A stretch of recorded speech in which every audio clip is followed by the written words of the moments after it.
Hello students, बेटा आज हम प्रायिकता से संबंधित कुछ प्रश्न करने का प्रयास करेंगे जो कि एग्जाम पॉइंट ऑफ व्यू से बहुत ही इम्पोर्टेंट हैं और बहुत आसान है।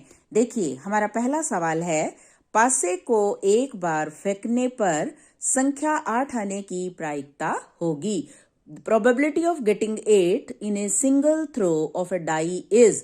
अब देखिए, जो 8 नंबर है वो हमारे पास में होता ही नहीं है तो आ ही नहीं सकता तो इसकी probability क्या होगी? 0। probability of getting 8 is 0। Next है, ताश के 52 पत्तों में लाल रंग के बादशाह की प्रायिकता क्या होगी?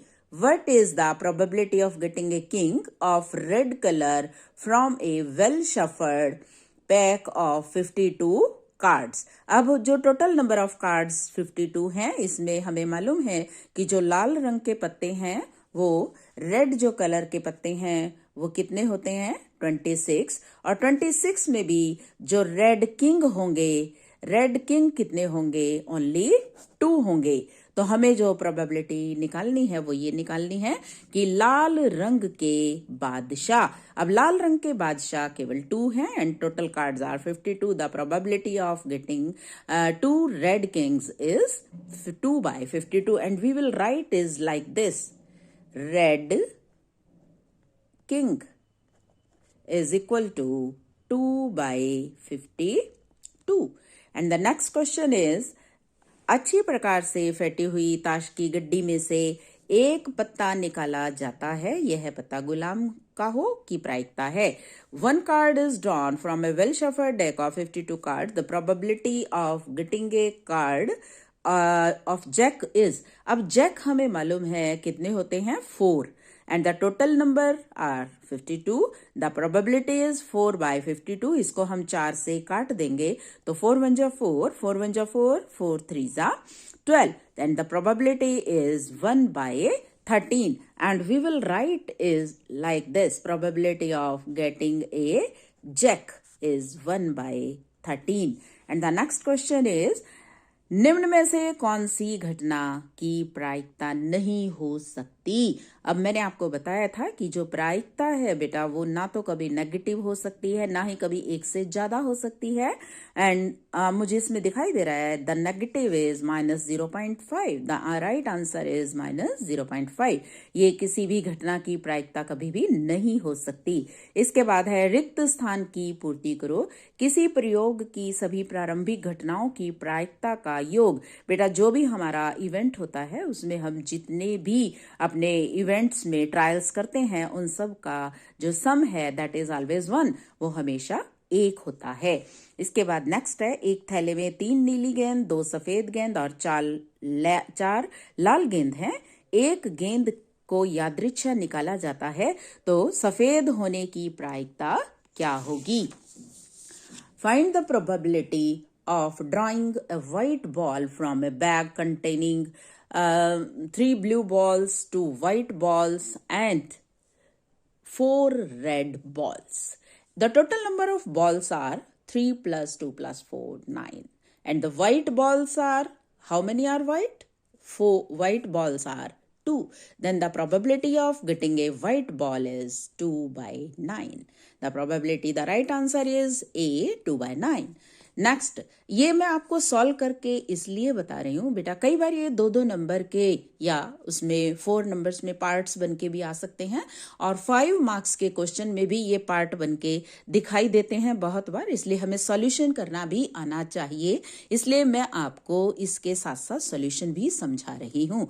नेक्स्ट क्वेश्चन 7, 2 पासों को एक साथ फेंका जाता है, दोनों पासों की संख्याओं का योग 13 होने की प्रायिकता होगी। 2 dice are thrown simultaneously. What is the probability of getting a number 13? अब देखिए, जो 2 हमारे पासे होते हैं बेटा उनमें जो मैक्सिमम नंबर है वो 6 और 6 ही होते हैं और उनका सम हमेशा 12 होता है, वो कभी भी 12 से ज्यादा नहीं हो सकता।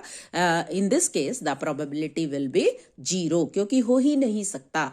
एंड द नेक्स्ट इज, 2 पासों को एक साथ फेंका जाता है, दोनों पासों की संख्याओं का योग 8 होने की प्रायिकता क्या होगी, यानी कि दोनों की संख्याओं का जोड़ 8 होना चाहिए। तो इसके लिए हमारे पास चांसेस हो सकते हैं 4 4, 3 5, 5 3, 6 2 एंड 2 6। इन सभी केसेस में हमारा जो सम है वो 8 है and these are total 5। The probability of getting sum 8 is 5/36।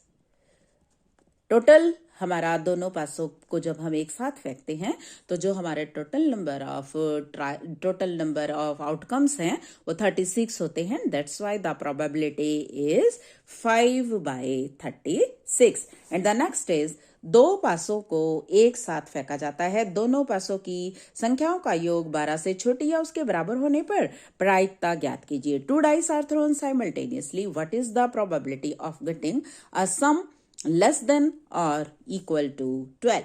यानी कि सम 12 भी हो सकता है और 12 से कम भी हो सकता है। तो बेटा ये कुछ चांसेस देखो मैंने बनाए हैं। ये सम हो सकता है 2 3 4 5 6 7 8 9 10। अब 2 आने के चांस एक ही हैं, 1 and 1। 3 आने के चांसेस 1 2 and 2 1। 4 आने के चांसेस 2 2 3 2। 5 आने के चांसेस 2 3 3। 4 आने के चांसेस 2 2, ओनली 2 2। एक और भी है, और है हमारे पास 1 3 एंड 3 1। एंड 5 आने के चांसेस 3 2 एंड 2 3। 6 आने के 3 3 4 2 2 4। इसी और 1 5 एंड 5 1। इसी तरह हम बाकियों के भी चांसेस निकाल लेंगे and these will be total favourable 36। Total भी 36 है, देन द प्रोबेबिलिटी इज 1। 36/36। इसके बाद नेक्स्ट, पासे को एक बार फेंकने पर प्रायिकता 8 आने की संख्या 8 आने की प्रायिकता क्या होगी? What is the probability of getting a number 8 when a die is thrown once? अब 8 आ ही नहीं सकता, रिपीट है ये क्वेश्चन हमारा, तो इसलिए इसकी प्रोबेबिलिटी 0 ही होगी। द नेक्स्ट इज, पासे को एक बार फेंकने पर संख्या 6 आने की प्रायिकता। अब मुझे मालूम है कि 6, तो what is the probability of getting a number 6 when a die is thrown? तो 6 तो हमारा आ ही सकता है। Then the probability of number 6 is कितनी आएगी? एक ही नंबर है, 1/6। This is the choice C. And the next is, यदि PE 0.05 है तो PE नहीं है। If PE is 0.05 then P not E is। अब देखिए हमें पता है P नहीं को हम PE बार कहते हैं। अब मुझे ये भी मालूम है PE plus PE bar is equal to 1 and I have given PE। PE मुझे दिया हुआ है 0.05 plus PE bar is equal to 1, then PE bar is equal to 1 minus 0.05। अब मैं इसमें से इसको सब्ट्रैक्ट कर दूंगी, then what I will get? I will get 0.95। 0.95 is the correct answer। PE bar means PE नहीं। तो बेटा ये थे कुछ सवाल जो मैंने आपको समझाने की कोशिश की है। मुझे उम्मीद है कि आपको ये जरूर समझ में आए होंगे। बेटा इनको अपनी नोटबुक में कीजिए और बार बार दोहराइए। All the best. Thank you.